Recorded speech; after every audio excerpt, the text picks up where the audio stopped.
Фильмнің басында бізге бір нәрседен секем алып келе жатқан қара нәсілді баланы көрсетеді. Оның жанына ақ түсті көлік келіп тоқтайды. Сонда көліктен бетперде таққан адам шығып, бұл жігітті қылқындырып, көлігіне мінгізіп алады. Келесі кадрда қабырғаға ілінген суреттерді көреміз. Бұл жерде біздің басты кейіпкер Крис бар. Ол өзінің фотоаппаратынан жасаған жұмыстарын қарап отыр. Және осы кезде жігітке оның сүйіктісі Роуз келді. Олар екеуі жолға шығуға дайындалуда. Қысқасын айтқанда, жігіт қыздың ата-анасымен таныспақшы. Сондықтан да ол қобалжулы. Және қобалжығанын басу үшін Крис жолда темекі тартпақшы болады. Алайда Роуз оның темекісін алып, көліктің терезесінен лақтырып жіберді. Осыдан кейін жігіт өзінің Род деген досына хабарласты. Сонда досы Криске қыздың ақ нәсілді ата-анасынан абай бол деп қалжыңдайды. Онымен қоса Криске сен қызыңның айтқанынан шықпайды екенсің деп келемежі дейді. Дәл осы кезде жолаушылар абайсызда алдынан шыққан бұғыны қағып кетті.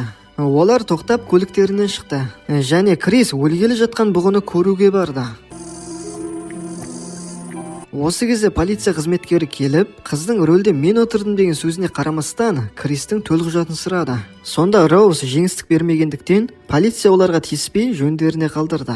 Қыздың ата-анасының үйі қаладан өте алыс, орманда орналасқан екен. Крис үйге кіре бергенде қара нәсілді бақташыны көрді. Және есіктің алдынан қыздың ата-анасы күтіп алды. Әкесінің аты Дин, ал анасының аты Мисси. Үйге кіре сала Роуз бұғымен болған оқиға туралы ата-анасына айтып берді. Қыздың әкесі Кристен, сендер қанша уақыттан бері кездесіп жүрсіңдер деп сұрады. Сонда Крис 4 ай деп жауап берді. Ал осыдан кейін Дин Криспен жақын танысқысы келіп, онымен бірге үйді аралады. Олар дәрігерлер әулеті екен. Мисси ханым психолог, ал Диннің өзі нейрохирург. Және оның үлкен ұлы да әкесінің ізін қуған. Ал осыдан кейін жігітті Джорджина деген үй қызметкерімен таныстырды. Жігітке бір қарағанда оның көзқарасы біртүрлі болып көрінді. Жалпы айтқанда отбасыдағылардың барлығы ақ нәсілділер, ал қызметкерлер қара нәсілділер екен. Осыдан кейін Дин жігітке ыңғайсыз болмау үшін бұл жағдайды түсіндіріп берді. Оның сөзінше, Джорджинаны кезінде ауру әкесіне қамқорлық жасау үшін жалдаған екен. Осыдан кейін Кристің қыздың отбасымен бірге ауладағы дастархан басында отқанын көреміз. Осы жерде Мисси ханым Кристің ата-анасы туралы сұрайды. Сонда жігіт өзінің әкесін мүлдем танымайтынын, ал анасының 11 жасында қайтыс болып кеткенін айтты. Ал қыздың әкесі болса, темекіні қою үшін Миссидің гипнозын қабылдасаң болады дейді. Алайда жігіт бас тартты. Жақын арада отбасы ағайын туыстарының барлығын жинап, үлкен дастархан жасамақшы екен. Сонда Роуз маған не үшін алдын ала ескертпедіңдер дейді. Осы кезде ойланып ұзақ тұрып қалған үй қызметшісі қолындағы шырынның барлығын далаға төкті. Ал бұны көрген Мисси ханым қызметшіге барып ұйықтап ал дейді. Ал Джорджина күлімсіреп басын изеді. Осы кезде үйдің үлкен ұлы Джереми келді. Сөйтіп әңгіме ас үйде жалғасты. Осы кезде масайраған қыздың ағасы Криске қара нәсілді екенін айтып, онымен күш сынасамын деп тиісіп қоймайды. Осыдан кейін жатын бөлмеде Роуз Кристен өзінің отбасының оған деген көзқарасы үшін кешірім сұрайды. Түннің ішінде көз алмай жатқан Крис түсініксіз дауыстарды естіп далаға шықты. Осы кезде оның алдынан бақташы жүгіріп өтті. Ал үй қызметшісі Джорджина болса, терезенің алдында біртүрлі қимылдар жасап тұр. Осыдан кейін үйге кірген жігіт Мисси ханымды кезіктірді. Әйел жігітті әңгімеге тартты. Олар екеуі темекі шегу, депрессия және Кристің анасы туралы әңгіме қозғады. Ал Мисси ханым әңгіме айтып отырып, шайын былғауын тоқтатпайды. Сонда біздің Крис болса, қасықтың дыбысынан гипнозға беріліп кеткендей. Және амалсыздан анасы туралы сұрақтарға да жауап беруде. Оның анасы қайтыс болатын күні жаңбыр жауған еді. Және де жігіт дәл қазір жаңбырдың даусын естіп тұрғандай. Сол қасірет шалған күн Кристің алдынан өтіп, жігіттің көзі жасқа толды. Сонда Мисси ханым бұл жағдайға өзіңді кінәлі сезінесің бе деп сұрақ қойды. Жігіт болса қолдарын дәл сол күндегідей қимылдатып жатыр. Ал осыдан кейін Крис орнынан қозғала алмай қалды. Сонда Мисси ханым оған: Ты начнешь тонуть. Жігіт қара тұңғиыққа батып кеткендей болды. Ал оның көз алдында Мисси ханым мен оның кабинеті кішірейіп бара жатыр. Сонда Кристің көздері бір орында қатып, жанары жасқа толып қалған. Ал сосын Мисси ханым келіп, Кристің көздерін қолымен жапты. Ал біздің Крис болса, тұңғиыққа батып кеткендей болды да өзінің төсегінен шошып оянды. Осыдан кейін жігіт талдардың арасына барып бірнеше сурет жасады. Ал қайтар жолда ол бақташыны көрді. Оның есімі Уолтер екен. Сонда біздің жігітке бақташының да іс-әрекеті біртүрлі болып көрінді. Әңгіме арасында Уолтер Криске «Сенің қызың өте әдемі және көптеген жігіттің арманы» дейді. Осыдан кейін Крис Роузға келіп, түндегі гипноз маған әсер еткен сияқты. Өйткені бүгіндікке темекі шекпедім дейді. Және де бақташы Уолтердің сенде көңілі бар сияқты дейді. Ал қыз болса жігіттің бұл сөзіне мысқылдап күледі. Көп ұзамай айтылған қонақтары да келді. Қонақтардың барлығы Кристің қара нәсілді екенін есіне сала береді. Ал біздің жігіт оған ашуланбай, әдеттегідей фотоаппаратын алып, бірнеше сурет жасады. Осыдан кейін қонақтардың арасынан жалғыз қара нәсілді адамды байқап, онымен танысты. Сөйтсе бұл жігіттің есімі Логан екен. Және Логанның да сөйлеу мәнері үй қызметшісі мен бақташының сөйлегендеріне ұқсайды. Кейін олардың жанына Логаннан 30 жас үлкен әйел келіп, өзін Логанның әйелімін деп таныстырды.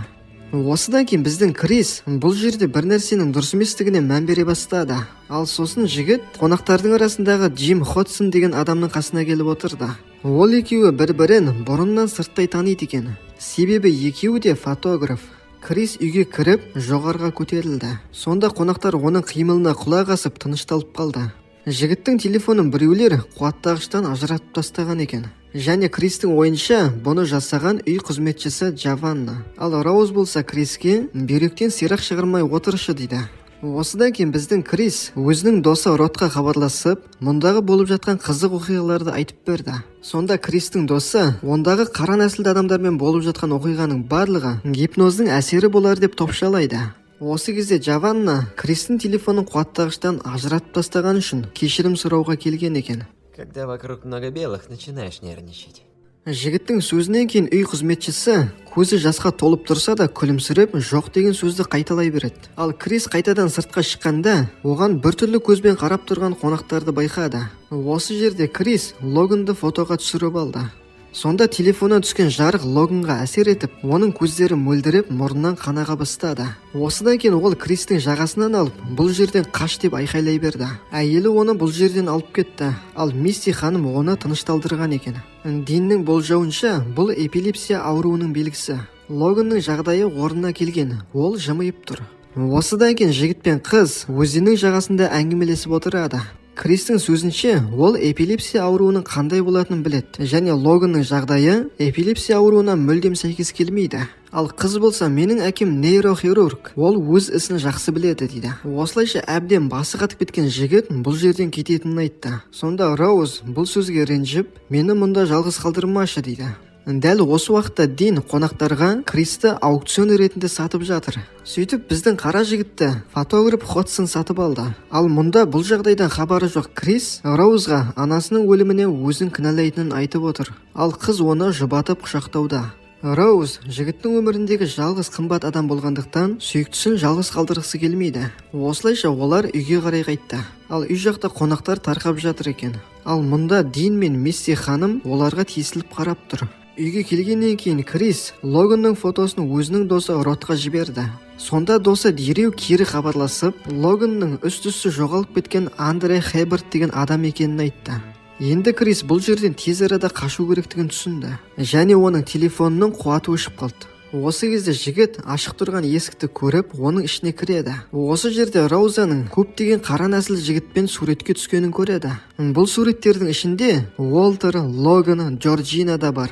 Осы кезде қыз келіп қалды, және жігіт екеуі үйден шығып келе жатыр. Сонда бүкіл отбасы мүшелері олардың алдынан шықты. Ал Роуз жігітке қарап, көліктің кілтін жоғалтып алғанын айтты. Сонда Крис ашуланып, тез арада тап деп айқайлайды. Осы кезде қыз да жасанды рөл ойнауын қойып, көліктің кілтін көрсетті. Ал жанында тұрған Мисси ханым дереу қасықпен кесені ұрды. Ал бұл дыбыстан Крис жерге құлап, тағы да гипнозға түсіп кетті. Енді Кристі Дин мен ұлы аяғынан сүйреп бара жатыр. Келесі күні Рот телефонмен хабарласып, өзінің досын ала алмады. Крис бір бөлмеде орындыққа танулы. Ал оның қарсы алдында бұғының басы мен кішкентай теледидар тұр. Көзін ашқан Крис бірінші бұғының басына қарайды. Ал теледидарға қарағанда қасық пен кесенің дыбысын естіп, тағы да гипнозға кетті. Ал мұнда Рот полиция қызметкерлеріне келіп, досымен болған оқиғаны айтып берді. Алайда полицейлер оның сөзін күлкіге айналдыруда. Осыдан кейін Рот Роузға хабарласты және қыздың алдап жатқанын біліп, оның сөздерін диктофонға басып алғысы келді. Алайда онысы сәтсіз болды. Крис өзінің тырмалап жатқанынан оянып кетті. Ал теледидардан Ходсонның бейнесі пайда болды. Ол жігітке көп ұзамай олардың миларын операция арқылы ауыстыратынын айтты. Ал теледидар сөнгеннен кейін Крис орындықтың үгітілген жеріне мән берді. Қайтадан қасық пен кесенің дыбысы. Қара жігіт тағы да ұйқыға кетті. Қыздың әкесі Дин ота жасауға дайындалуда. Ол Ходсонды ота үстеліне жатқызды. Ал Джереми біздің жігітті алып келуге кетті. Кристің қолын шешіп алаңсыз тұрған Джереми жігіттің соққысынан талып қалды. Осы кезде біздің Крис құлағынан үстел үгінділерін алып тастады. Және осыдан кейін ол бұғының мүйізімен Дин мырзаны өлтіріп тастады. Жігіт жоғарыға көтерілгенде Джорджина оны көріп қашып кетті. Ал алдынан Мисси ханым шыққанда Крис кеседегі шайды төгіп тастады. Әйел болса жігіттің қолына пышақ тығып алды. Алайда дәл осы пышақтан өзі қайтыс болды. Осы уақытта ештеңені естімей, құлағына құлаққап тағып алған Роуз өзіне жаңа жемтік іздеп отыр. Кілтті алып көлікке отырған Крис жүре бере Джорджинаны қағып кетті және жігіт оны тастап кеткісі келмей көлігіне салып алды. Ал олардың ізінен Роуз қарумен шықты.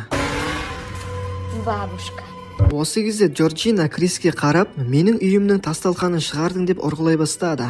Рөлге ие бола алмай қалған Крис талға келіп соқты. Джорджина қатты соққыдан есінен танып қалған. Ал Роуз арт жақтан келіп көлікті атқылауда. Біздің Крис ақсаңдап одан қашып бара жатыр. Қыз тағы да сәтсіз атылған оқтан кейін атасын көмекке шақырды. Оның ата деп тұрғаны бақташы Уолтер екен. Бақташы Криске жетіп алды және біздің жігітті жұлқылауда. Сонда Крис астында жатып оған телефонның жарығын түсірді. Және осы жерде бақташы есін жиғандай болды. Ол Кристі өзім өлтіремін деп қыздың қолынан қаруды алып, Роуздың өзін атып тастады. Және осыдан кейін өзінің көз жасына ерік беріп, өз-өзінде атып жіберді. Жаралы Роуз қаруға қолын созуда. Бірақ та Крис келіп оны тоқтатты. Осы кезде Роуз Криске оны жақсы көретінін айтты. Және дәл осы кезде полиция көлігі келді. Және көліктің ішінен досы Рот шықты. Крис досымен бірге көлікпен кетіп бара жатыр. Ал Роуз қансырап жерде қала берді. Достар, бейне ұнаған болса, арнаға тіркеліп лайк басып кетейік. Және достар, жігіт өзге ғаламшарға барып, Суперменге айналды деген шолуымды көруді ұсынамын. Ал оны көру үшін жай ғана экранға шыққан суретті бассаңыз жеткілікті.